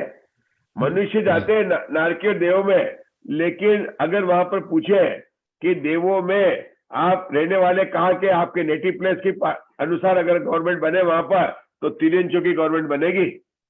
तिरंजों की गवर्नमेंट बनेगी, चाहे भले आप कहो कि सोदर में इंद्र एक अवतारी है, लोकांतिक देव है, लेकिन गवर्नमेंट किसकी बनेगी? तिरंजों की बनेगी। क्योंकि अधिक आने वाले कौन है? तिरंज आने वाले हैं, संख्या भी उनकी है। तिरंज जीव असंख्यात है, मनुष्य संख्यात है, तो वहां पर तिरंजों की। इसलिए आचार्य ने कहा कि अगर उन्होंने दो बातें बताई कि असंख्यात में आयु वाले में उत्पन्न वाले कम है तो हमें काल कम मिलेगा, तो हमारे वैक्रिक मिश्र का योग का सही आंसर नहीं मिलेगा। वैक्रिक मिश्र का योग जहां पर लगातार जन्म होते हैं, लगातार जन्म वाले कौन है? संख्यात वर्ष की आयु वाले हैं, तो इन्होंने संख्यात वर्ष की आयु वालों को लिया है। ये सोप्रम काल क्या हुआ पंडित जी? लगातार जन्म लेने वाला काल, कि जितने काल तक जन्म, उपक्रमण का शब्द बताया जन्म लेने के सही, मतलब जैसे लगातार अपन कहते हैं कि हॉस्पिटल में आज तो लगातार 8-10 डिलीवरी हो गई, इतनी भीड़ थी कि भाई आज बहुत जगह लगातार 8 बच्चों ने एक साथ जन्म लिया। और वो कितना टाइम लगा? कि मान लो 1 घंटा लगा। 1 घंटे तक तो बिल्कुल ही सब जगह से बच्चों की रोने की आवाज आ रही थी, एक के बाद एक के बाद एक के बाद हो रहा है। तो वहां पर नरकों में आवाज, रोने की आवाज तो नहीं आती है, लेकिन आचार्य कहते हैं जन्म लेने का लगातार काल, उसको कहते हैं सोपक्रम काल। ठीक है, ये शब्द है, इसको समझना ही है। चलिए आगे चलेंगे। यहाँ असंख्यात वर्ष की आयु वाले देवों और नारकियों की अपेक्षा वैक्रियक मिश्र काय योगियों के प्रमाण के नहीं लाने का कारण यह है कि उनका अनुक्रम काल अधिक होने से उनमें वैक्रियक मिश्र काय योगियों का प्रमाण अल्प होगा, इसलिए उनकी यहाँ विवक्षा नहीं की है। अब अगला सूत्र आता है 118। शासन सम्माहिठी असंजत सम्माहिठी दव प्रमाणेन केवड़िया ओघम। साधन सम्यक दृष्टि और असंयत सम्यक दृष्टि वैकृत मिश्रकाय योगी जीव द्रव्य प्रमाण की अपेक्षा कितने हैं वो प्ररूपणा के समान है, क्योंकि सासाधन सम्यक दृष्टि और असीय सम्यक दृष्टि तिर्यंश और मनुष्य देवों में उत्पन्न होते हुए पल्योपम के असंख्यात भाग प्रमाण पाए जाते हैं, इसलिए उनके प्रमाण की प्ररूपणा ओग अर्थात ओग प्ररूपणा के तुल्य होती है। यह इसका अभिप्राय है। अब इनके अवहार काल की उत्पत्ति का कथन करते हैं। वह इस प्रकार है। एक मिनट देखो, इन्होंने अपने को जाना है वैकृत मिश्रकाय योग में जाना। कहाँ जाना है ना? वैकृत मिश्रकाय योग की बात चल रही है और उसमें भी सासाधार गुणस्थान की बात चल रही है। तो इन्होंने देखो, तिर्यंश और मनुष्य कौन जाएंगे वैकृत मिश्रकाय योग में? जीव कहां से जाएंगे? या तो तिर्यंश गति से जाएंगे या मनुष्य गति से जाएंगे। इसलिए क्या लिखा? तिर्यंश और मनुष्य। लेकिन उन्होंने नरक को नहीं लिखा, इन्होंने नरक को नहीं लिखा। देवों में उत्पन्न वाले पल्लवम के असंख्यात भाग में सासाधार गुणस्थान होगा ही नहीं यहाँ पर। अब वैकृत मिश्रकाय योग में नहीं होगा। इन्होंने असंयत को असंयत सम्यक दृष्टि वैकृत मिश्रकाय योग में हो सकते हैं, लेकिन कम होने से उनको नहीं लिया। तो पल्लवम के असंख्यात भाग क्यों लिया है? पल्लवम का असंख्यात भाग क्योंकि ओग में गुणस्थान प्रतिपन्न पल्लवम का असंख्यात भाग ही है, ठीक है ना? इसलिए इनके प्रमाण की प्ररूपणा ओग प्ररूपणा के तुल्य होती है, इसका अभिप्राय है। अब इनके अवहार काल की उत्पत्ति का करते हैं। देखिए, हर जगह एक ही विधि लग रही है, बार बार रिपीट हो रहा है वो चीज को। जब भी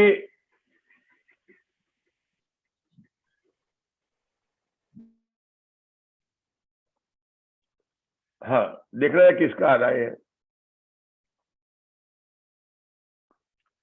जब भी गुणस्थान प्रतिपन्न जीवों की बात आती है तो हमें ओग की बात आती है, और हमेशा हमें पता है कि गुणस्थान प्रतिपन्न जीव पल्लवम के असंख्यात भाग होते हैं, जो हमने पहले ओग प्ररूपणा में पढ़ी थी।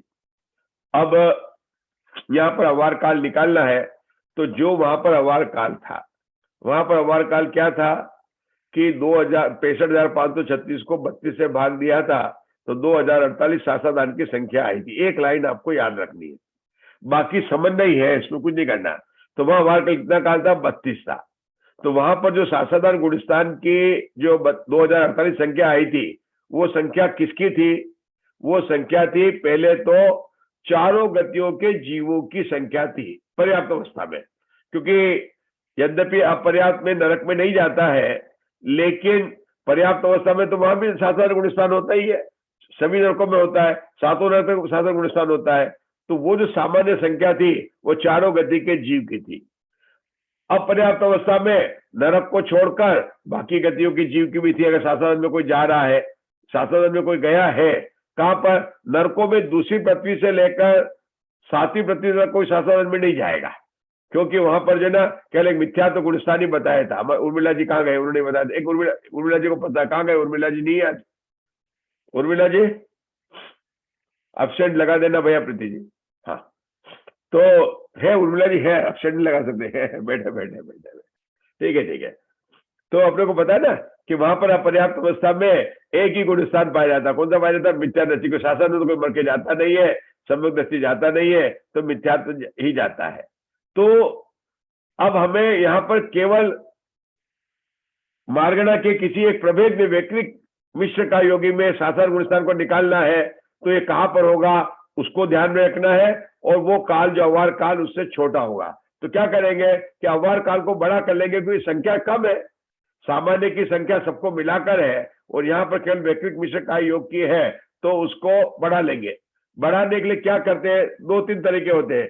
कहीं पर गुणा करके बढ़ा देते हैं, संख्यात का गुणा, आवली काल का गुणा, या क्या कहते हैं उसको भाग कर उसको पुराने अवार काल में मिला देंगे तो नया अवार काल आ जाता। वही प्रणाली यहाँ पर हर एक गुणस्थान के 2 की बात करेंगे, दूसरे गुणस्थान की भी बात करेंगे और चौथे गुणस्थान की भी बात करेंगे। चलिए पढ़ना अशोका जी। कोई और पढ़ना चाहेगा? डिस्टर्बेंस मतलब जिसको कि पढ़ने में दिक्कत नहीं हो, सब पढ़ो। आशा पढ़ो।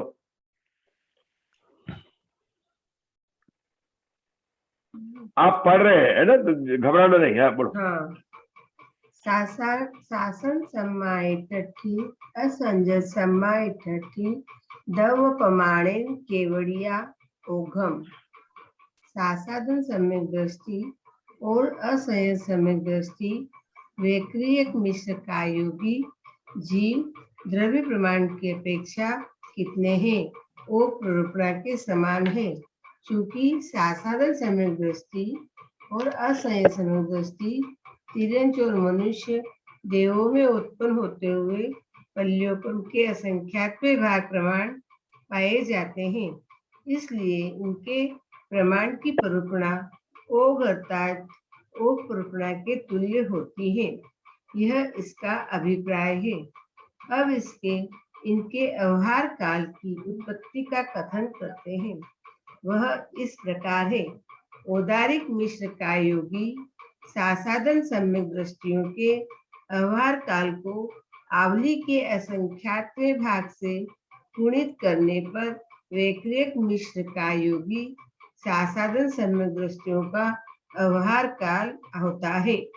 असंयत सम्यक दृष्टि औदारिक योगियों के व्यवहार काल को आवली के असंख्यात भाग से गुणित करने पर वैक्रियक मिश्र का योगी असंयत सम्यक दृष्टियों का व्यवहार काल होता है, क्योंकि तिर्यंचों के असंख्यात भाग प्रमाण राशि देवों में उत्पन्न होती है। हाँ, रुको देखो, तिर्यंचों के असंख्यात भाग प्रमाण राशि देव उत्पन्न, मतलब तिर्यंच है ना, जितने तिर्यंच है उसके असंख्यात भाग। मनुष्य के नहीं लिखा, मनुष्य संख्यात है और सासाधान गुणस्थान की जो राशियां है वो कौन सी है? असंख्यात में है। तो असंख्यात किसके कारण हुआ? तिर्यंचों की वहां पर है मुख्यता बताई गई है। दोनों अवार काल निकालने के लिए यहाँ पर बिल्कुल सरल है। अवार काल कौन सा था? वहां पर अंतर्मुट लिए थे अपन ओघ में, कहते ना, और उसको आवली के असंख्यात भाग से गुणा करना है तो अवार काल बड़ा हो गया, तो यहाँ पर वैक्रिक मिश्र का योगी का अवार काल आ गया। अच्छा, इन्होंने क्या लिया यहाँ पर? औदारिक मिश्र का योगी का अवार काल लिया और उसको असंख्यात भाग से गुणा किया। किसको भी लिया? औदारिक मिश्र का योगी के सासाधान गुणस्थान। क्योंकि सासाधान गुणस्थान कहाँ पाया जाता है? वैक्रिक मिश्र का योग में भी है, औदारिक मिश्र का योग में भी है। तो उन्होंने जो है उसको सासाधान वाले को अलग कर दिया, उसको लेकर औदारिक को लेकर आवली के असंख्यात भाग से गुणित किया और उससे जो वैक्रिक मिश्र का योगी का अवार काल निकल गया। अब शंका पढ़ना है,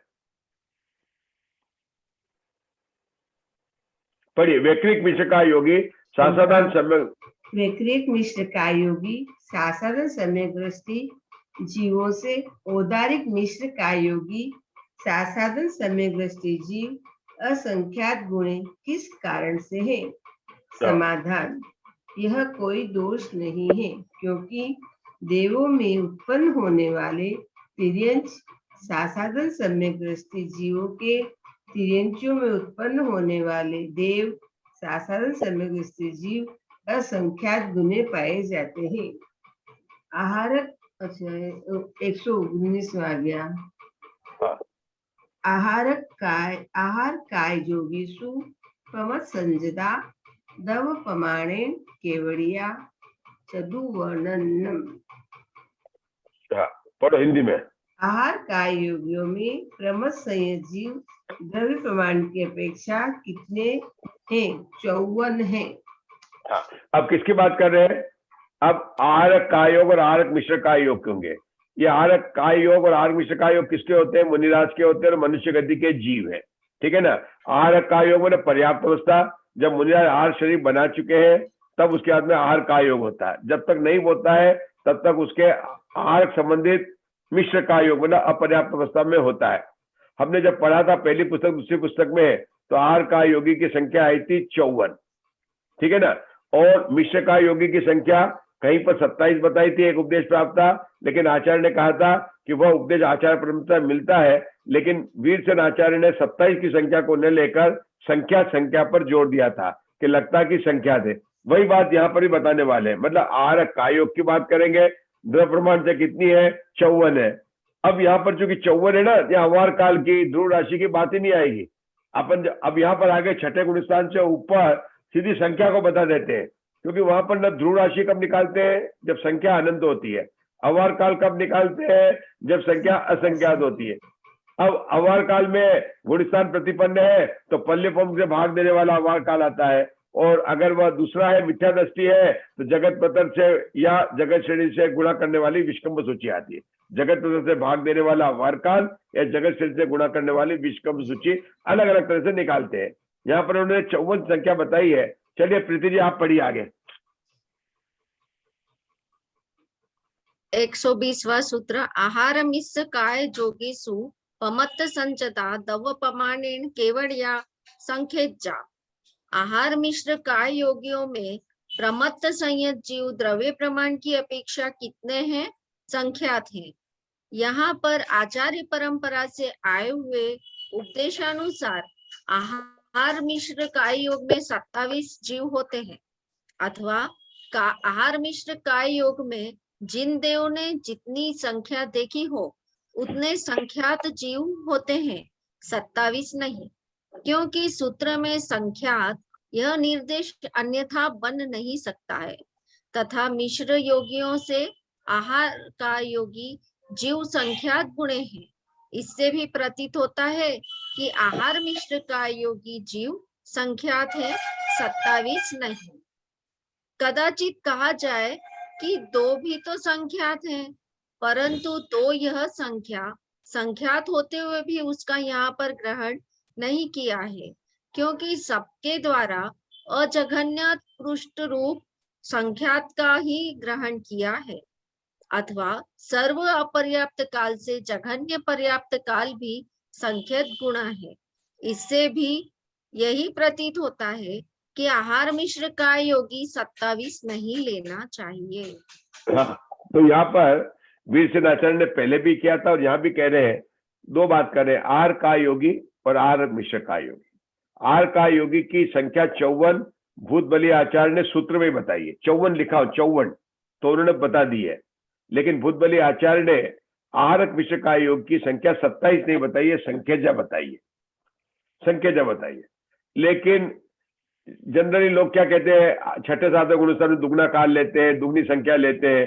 तो आचार्य परंपरा से एक उपदेश प्राप्त होता है कि आहारक मिश्र का योग की संख्या 27 है। आचार्य वीरसेन कहते हैं कि यह उपदेश सही नहीं प्रतीत होता है। उसका कारण क्या है? 2 कारण बताए। एक तो अगर 27 होती तो सूत्र में लिख देते आचार्य भूत बलि, जब 54 लिखा था तो 27 क्यों नहीं लिखा, है ना? संख्या बता ही देते ना, संख्या बताने में उनको क्या था कि फिर अपन निकालते, तो उन्होंने नहीं लिखा। दूसरा उन्होंने कहा कि कोई कहे कि नहीं नहीं संख्यात है ना, तो संख्या तो 2 होता है, 2 की संख्या संख्यात होता है। तो उन्होंने कहा कि अपन ने जब पहले सूत्र के पढ़ा था ना, मिथ्या दृष्टि जीव केवड़िया, तब कहा था कि अनंता, तो अनंता कितना लेना कि मध्यम अनंतानंत लेना, असंख्य जा में कितना लेना, मध्यम अनंतानंत लेना। तो यहाँ पर भी संख्या जा में किसको लेना, मध्यम संख्याता संख्यात को लेना।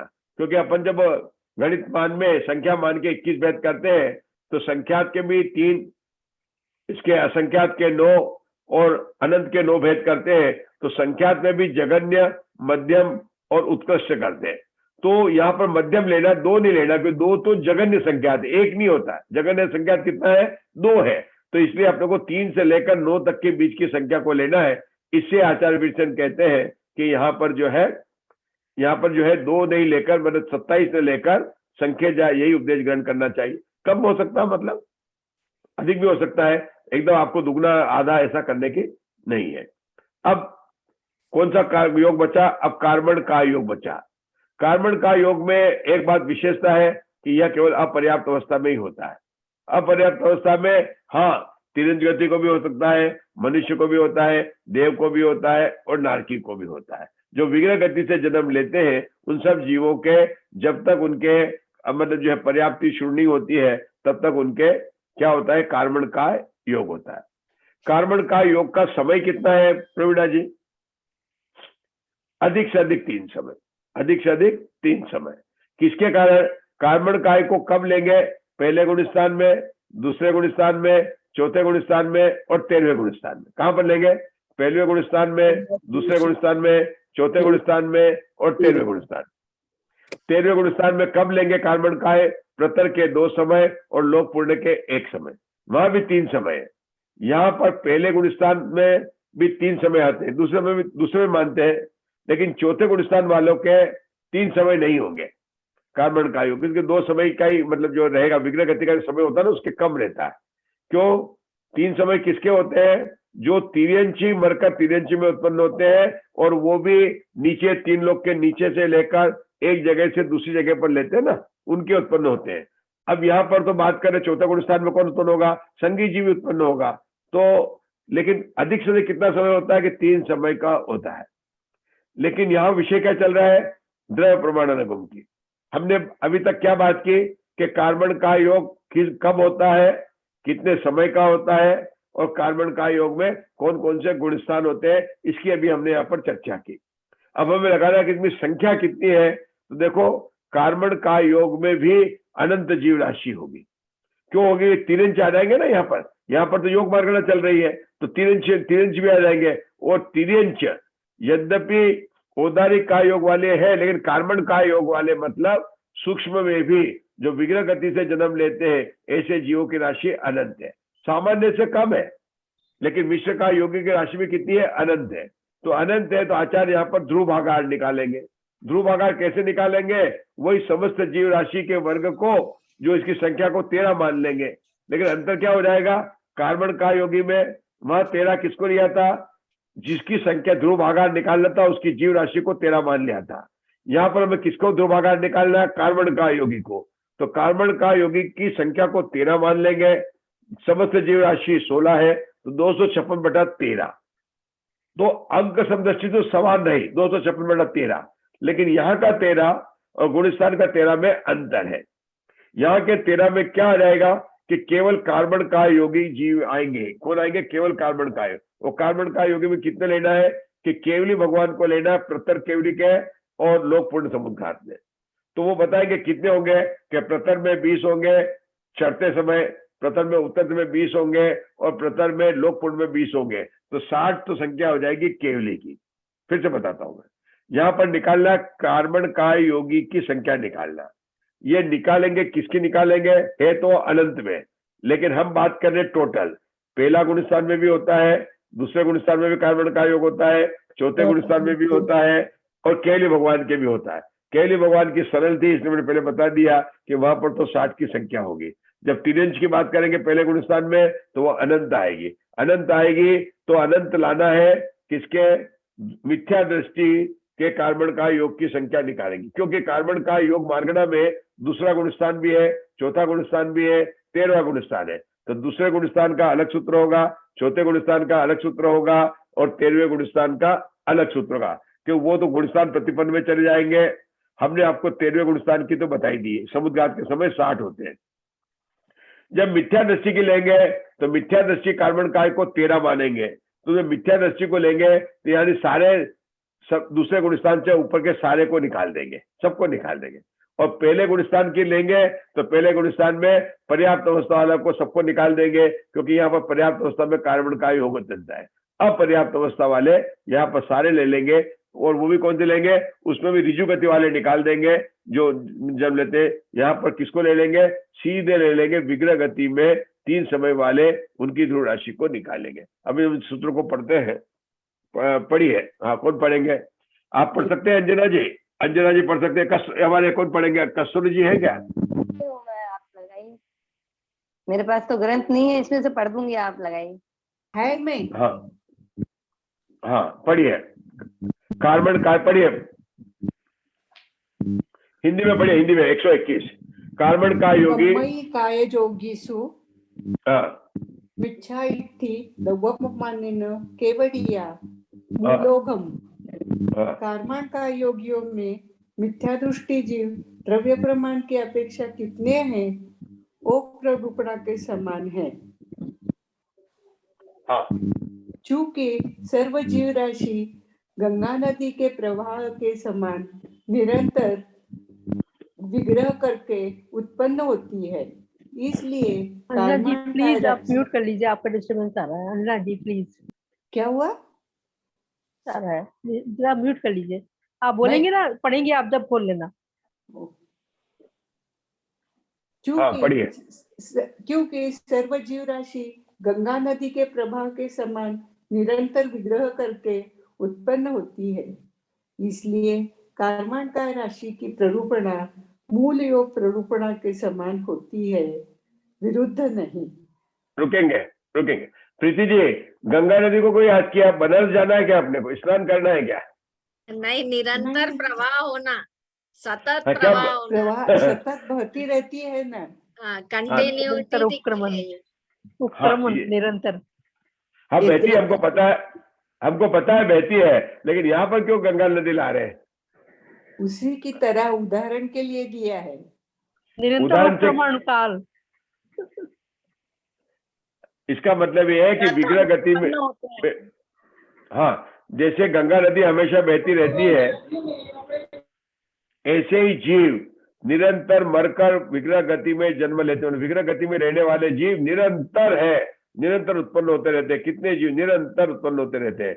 आचार्य ने उदाहरण बनाकर बहुत अच्छा समझाया। आगे पढ़िए। अब कार्बन का योगी प्रमाण, अब कार्बन का योगियों के प्रमाण की ध्रुव राशि कहते हैं। काय योगियों की ध्रुव राशि को अंतर्मूल से गुणित करने पर कार्बन का योगी की ध्रुव राशि होती है। किसका लिया उन्होंने? काय योगी को लिया उन्होंने। काय योगी में ले लिया था, उसकी काय योगी भी मतलब सब आ गए, तिरंज की प्रधानता हो गई काय योगियों में, तो उसकी ध्रुव राशि है, तो उसको बड़ा क्यों किया कि कार्बन का योग वाले भी आएंगे, तो पर इसलिए उसको बड़ा कर लिया, उसको ध्रुव राशि बता दिया। उसका स्पष्टीकरण इस प्रकार है, उसका स्पष्टीकरण इस प्रकार है। संख्यात अवली मात्र अंतर्मूर्त काल के द्वारा यदि सर्व जीव राशि का संचय होता है तो 3 समय में कितना संचय प्राप्त होगा। इस प्रकार इच्छा राशि से फल राशि को गुणित करके जो लब्ध आवे उसे प्रमाण राशि से भाजित करने पर अंतर्मूर्त काल से भाजित सर्व जीव राशि आती है। त्रैराशि तो बताया है। हाँ, त्रैराशि बताया है। और जो त्रैराशि में क्या बताया उन्होंने? अंतर्मुक्त काल टोटल होता है, मतलब जो पर्याप्त होता है ना, टोटल काल अंतर्मुक्त है। 3 समय तक कार्बन का योग है और बाकी समय तक वो रहेगा उसका शरीर पर्याप्ति आदि पर्याप्ति होने का काल है, शरीर पर्याप्ति होने का काल है। तो उन्होंने बताया अंतर्मुक्त में इतने जीव आते हैं तो 3 समय के अंदर कितने संचय का प्राप्त होगा। इस प्रकार से कर उन्होंने इसके यहाँ पर सर्वजीव राशि का प्रमाण निकाला। अब सूत्र नंबर 122 में जो कि कार्बन का योग्य अन्य गुण स्थान में भी होते हैं तो उसकी बात कर रहे हैं। पढ़िए कस्तूरी जी 122। शासन सम्मा इट्ठी असंजत सम्मा इट्ठी तवपमानेन केवडिया ओघम। साधन सम्यक दृष्टि और असंयत सम्यक दृष्टि कार्बन का योगी जीव द्रव्य प्रमाण की अपेक्षा कितने हैं? सामान्य प्ररूपणा के समान पल्योपम के असंख्यात्वे भाग है। चूंकि पल्योपम के असंख्यात्वे भाग प्रमाण त्रियंच असंयत सम्यक दृष्टि जीव विग्रह करके देवों में उत्पन्न होते हुए पाए जाते हैं। देखो ये बात अपन समझे कि सासाधारण गुणस्थान की जब बात चल रही है यहाँ पर, तो उत्पन्न कहाँ से हो रहे हैं कि तिरंज से उत्पन्न होते हैं। तो चौथे गुणस्थान की बात करें ना, तो ये बार बार यही बात आ रही है, क्योंकि यद्यपि मनुष्य भी उत्पन्न होते हैं लेकिन संख्या किसकी ज्यादा है? ये जो है तिरंचों से ज्यादा कर रहे हैं। देखो पल्योपम के असंख्यात भाग प्रमाण तिरंज असंयत सम्यक दृष्टि जीव विग्रह कर देवों में उत्पन्न होते हैं। कहाँ पर उत्पन्न होते हैं? देवों में। साधारण गुणस्थान में देवों में। कहाँ से उत्पन्न होते हैं? मनुष्य से भी होते हैं, लेकिन वो ज्यादा नहीं है, वो संख्या नेग्लिजिबल है, हाँ। तथा पल्योपम के, आगे पढ़ो, तथा पल्योपम के असंख्यात्वे भाग प्रमाण देव सासाधन सम्यक दृष्टि जीव और उतने ही त्रियंच सासाधन सम्यक दृष्टि जीव भी क्रम से त्रियंच और देवों में विग्रह करके उत्पन्न होते हुए पाए जाते हैं। इसलिए सासाधन सम्यक दृष्टि और असंयत सम्यक दृष्टि कार्बन का योगियों की प्ररूपणा सामान्य प्ररूपणा के तुल्य है। अब इनके अवहार काल की उत्पत्ति को कहते हैं। असंयत सम्यक दृष्टि और सासाधन सम्यक दृष्टि वैक्रिक मिश्र अवहार काल को अवली के असंख्यात्वे भाग से गुणित करने पर क्रम से कार्बन का योगी असंयत सम्यक दृष्टि और सासाधन सम्यक दृष्टि जीवों के व्यवहार काल होते हैं, क्योंकि विग्रह करके मरने वाली राशि देवों में उत्पन्न होने वाली राशि के असंख्यात्वे भाग मात्र पाई जाती है। तो यहाँ पर उन्होंने देवों की मुख्यता से बता दिया है और आवली के असंख्यात वाक्य से काल को बड़ा करना है कि जो वैक्रिक मिश्र का काय योग है उसमें जो काल जो है 3 समय का है और वो वैक्रिक मिश्र का योग जो है वो अंतर्मुठ का है। तो उस काल के हिसाब से उसको त्रिराशि कर लिया। अब आगे का सूत्र है 123 कार्बन का योगी बोलो 123 है ना। सजोगी केवली दवपमानेन केवलिया संखेजा। कार्बन का योगी सहयोग केवली जीव कितने हैं संख्यात है। पूर्व आचार्य के उपदेश अनुसार सहयोग केवली के में कार्बन का योगी जीव 60 होते हैं क्योंकि प्रतर समृद्धा में 20, लोक पूर्ण समृद्धा में 20 और उतरते हुए प्रतर समृद्धा में घात में पुनः 20 जीव होते हैं। 60 लोगों कैसे 60 जीव कैसे कैसे जाते हैं ये बताया है। हाँ, मैं प्रथम में 236 में 20, उत्तर में 20 और लोक पूर्ण में 20, इस प्रकार से कुल 60 जीव उन्होंने बताए। ये सहयोग केवली के कार्बन काय योग की बात है। मतलब इन्होंने कार्बन काय योग में पहले गुण स्थान में अनंत जीव होते इसकी बात बताई, दूसरे और चौथे गुण स्थान की बात ली तो पहले के असंख्यात भाग है और इसके अंदर कितने हैं कि केवली भगवान के 60 जीव है। अपने को द्रव प्रमाण अनुगम में सामान्य से इतनी ही अपने को जो यहाँ पर बात करनी थी। किसकी बात थी? कार्बन काय। हाँ बोलो। ये निश्चित है क्या कि 60 ही होते हैं 20-20? समुद्रघात करना ही निश्चित नहीं है। समुद्रघात करना भी निश्चित नहीं है। सभी तो नहीं करते ना। तो ये बताया उत्कृष्ट से 13वें गुण स्थान में होते हैं। देखो फिर मेरे को बोलने दीजिए। जैसे 3 कम 9 करोड़ मुंद्राज की संख्या ये भी उत्कृष्ट से है। ये हमेशा इतने 3 कम 9 करोड़ मुंद्राज नहीं होते। उक्कटेण कालेण होता मतलब है। इसी तरह से ये जितने भी जीव है कि अगर करे तो सभी जीव समुद्रघात करे तो नियम ही नहीं ना। महावीर भगवान ने समुद्रघात किया क्या सभी तीर्थंकर समुद्रघात करके मोक्ष गए? पता ही नहीं है, बात ही नहीं आती है समुद्रघात की। मेरे को तीर्थंकर के नाम से समुद्रघात की बात मेरे पुराने पढ़ने में नहीं आई कि पार्श्वनाथ भगवान ने आप जैसे कमट का उपसर्ग की बात तो आती है, लेकिन समुद्रघात किया, पावपुरी में जाके समुद्रघात किया, ये बात नहीं आती है। हाँ ये बात आती है कि समुद्रघात करते हैं, केवली भगवान समुद्रघात करते हैं। जब 14 गुण स्थान की बात आती तब आती है। तो ये भजनी है, ऑप्शनल एक्टिविटी है। अगर करते हैं तो कितने होंगे अधिक से अधिक? वो भी अधिक से अधिक कि 60 होंगे। कैसे 60 होंगे कि जो 20 प्रतर में है, 20 लोकपूर्ण में है और 20 इस प्रकार से बता सकते। ठीक है, चलो अब जो है क्या चलेगा? भागा भाग देखो कितना भागे, कितना आनंद आता। और भागा भाग के बाद में क्या आएगा? अल्पभूत्व। और उसके बाद में कौन सी मार्गना आएगी? वेद मार्गना आएगी। मतलब है ना। तो भागा भाग रहेगा। ये भागा भाग और अल्पभूत में कोई सूत्र नहीं है। ये तो वीरसेन आचार्य की टीका है जिसका अपन स्वाध्याय करेंगे। इसमें वही नंबर डालने पड़ेंगे आपको, है ना। सब बराबर अपन कर चुके। एक बार तरीका अगर समझ में आ गया तब तो अच्छा। जब हम लोग इसको पढ़ेंगे तो हो सकता है किसी को न भी समझ में आए, कुछ बात है, किसी को बहुत ज्यादा समझ में आ जाए, किसी को कम समझ में आए, कोई बात नहीं है। लेकिन ये समझने का तरीका करना है कि भागा भाग में समझाना क्या चाहते हैं, क्या होता है, उसका तरीका क्या है। तो अगर इस बार का भागा भाग समझ में नहीं आएगा तो वेद मार्गना में समझ आ जाएगा। अभी तो बहुत चांस है ना। गति उषा जी को भी नंबर दे दीजिए थोड़ा सा। उषा जी को भी दे दीजिए नंबर थोड़ा सा। सबका हाँ। तो मैंने पहले बता रहा हूँ ना कि आप जब आगे का पढ़े तैयार करके आइए, नंबर लगा के आइए। भागा भाग में किस तरह से करते हैं तो हम सब साथ में स्वाध्याय करेंगे। ठीक है, करेंगे। जिनवाणी शुद्ध करेंगे।